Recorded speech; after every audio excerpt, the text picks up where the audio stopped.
Hi everyone, it's Roger here from What's on DisneyPlus.com. A quick news update for you guys on how streaming is the future of the Walt Disney Company. But before we go any further, make sure you do hit that subscribe button to keep up with the latest Disney Plus news. So as we all know, the coronavirus has had a massive impact on the Walt Disney Corporation because we've had to have theme parks closed, we've got cruise lines shut down, we've had stores closed, we've had filming stop, we've got cinemas closed. And the one key thing keep going through all of that was streaming. And obviously in the middle of all that, they launched Disney Plus in a number of countries, including right across Europe, and it has already exceeded their expectations, hitting over 60 million subscribers worldwide, which they were expecting to do by the end of 2024. They've done that already, and they've still yet to launch later this year in Latin America, and they've still got lots more countries to launch in, including places within Africa. You've also got Asia and some of Europe. Now, all of this has led to Bob Chapek announcing a massive restructuring of the corporation because they are putting streaming right as the number one priority. That's right, it's now the top priority is streaming.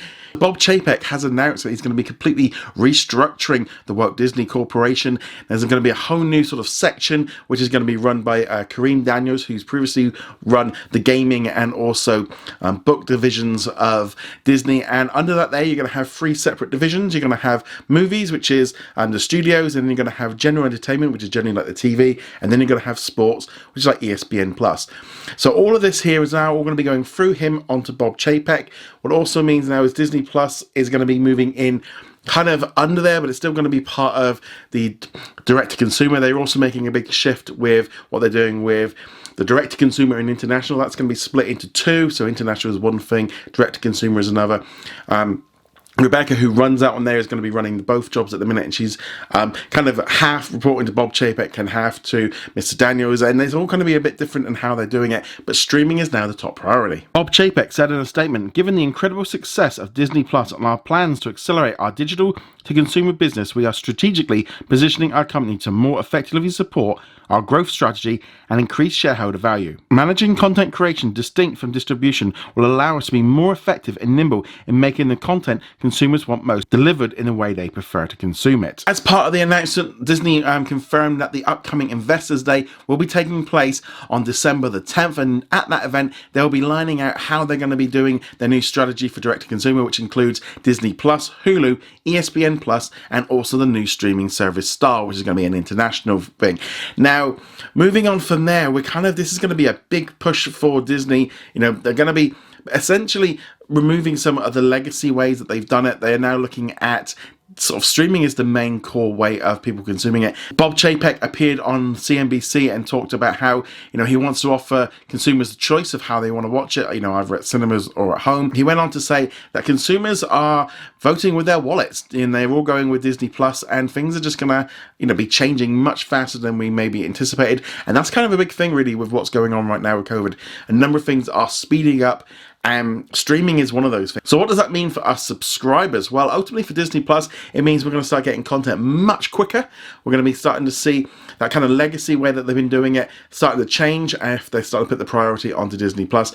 So I would be at all surprised if we see that release window that they do at cinemas is going to be vastly reduced. If not, some of them will just be heading straight to Disney Plus instead, especially with cinemas closed. And I think there's going to be a lot less cinemas going forward, because I know AMC are currently set to run out of cash maybe by the end of the year or early 2021. The other key thing with this is how quickly content arrives from the TV networks. I mean, personally, I've been pushing for this since Disney Plus launched. You know, I think much like Hulu, Disney Plus should be getting episodes either the next day or all on the Friday. Should be getting all the Disney Channel stuff and all the National Geographic stuff. They shouldn't be waiting 6 to 8 months like they have been. But ultimately, at the time, Disney were trying to protect those channels, and since then, they just closed loads of them in the UK and Australia and across Europe. And I think we're going to see a lot more of that. Whether or not they actually close down those legacy titles, I don't think they will do, because if they're still making money, but the priority is not on them anymore. And I think that's the other cool thing is we're going to start seeing a lot more content on the streaming platforms, both Disney Plus, Hulu, and Star, because they're going to want to put as much stuff on there to get people in. They are now basically pivoting the whole of Disney to becoming a streaming service, and that's their core priority, because they know that's where their people are watching stuff. The key thing here is what they can do with Hulu. You know, they've got the whole deal with Comcast that they're kind of going to get out of. And there's also some other issues maybe with 20th Century Studio content with the HBO deal. They've either got to buy it out or wait for it to expire. Whereas internationally, they're going to be launching Star, which is going to be holding all of that content that's not really on Disney Plus, that's not suitable, stuff from 20th Century Studios, Searchlight, FX, etc. Now, we don't really know too much more about what's happening with Star. We have been told at a recent City event by the chief financial officer that it will be kind of different in different countries. Some of it will be like integrated with Disney Plus, like Disney Plus Hotstar. So we're going to have to see where that goes. I personally think I wouldn't be at all surprised if we end up with like a Star tier within Disney Plus internationally, where you can pay more to get access to ABC content like Grey's Anatomy and Deadpool and the kind of stuff that you maybe wouldn't get within your Disney Plus subscription. What does this also mean? I would suspect eventually we're going to end up with some price rises, but then if they're giving us more content more quickly, there's a counterbalance.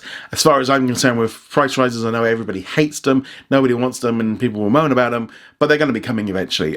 Everything goes up, nothing stays the same price, and if it does, it just means the quality drops down. So they're going to have to keep doing those price rises. They started really cheap and they're giving them somewhere to go. If you're locked in on that 3-year deal from last year's D23 Expo, you're good. You should be good for a while. I wouldn't expect the price rise to kick in this year, maybe next year, but they're going to have to prove that it's worth it. They're going to need more content and quicker content and just all of that. So whether or not we start seeing some more legacy stuff put on there, I don't know. But this whole shift is going to be interesting to see how this all works out. Obviously, we're going to have to wait until December the 10th to get the full sort of system of how they're going to be running it and what they're going to be doing. It's kind of really exciting to see how Disney are pivoting. The stock market loved all of this because the price of the Disney stock went up, because essentially now they're looking at all their businesses and going, what's making money, what isn't, and now they're pushing on for streaming. And I think that's probably a good thing. You know, how many of us are still at home? So much more, and we're still going to be, you know, this whole situation with COVID, even if it wasn't there, streaming was still becoming more and more popular. It's just speeded it up, and Disney now know that. And I think with Disney Plus hitting their subscriber target within barely a year compared to what they were expecting over 5 years has really kind of blown them away. Hulu has just over 30 million in the US. I think with Star they could boost that, and if they've got them all going all at the same time and just become this content machine. That's why they brought 20th Century Studios, was to get the TV and the movies and really go in heavy on streaming. It's worked with Disney Plus so far. I think with Star and / Hulu, I think that's kind of how I'm going to be kind of looking at it. Yeah, everything is interesting. This was not expected. We were hoping to find out some information soon because the Investor Day was supposed to have been last week and it didn't happen. But it was never officially announced, and then kind of everything's changed. But I'm glad that we've got a date now. We know what's going on, and now the priority being streaming. That is fantastic news for us that enjoy watching our content at home.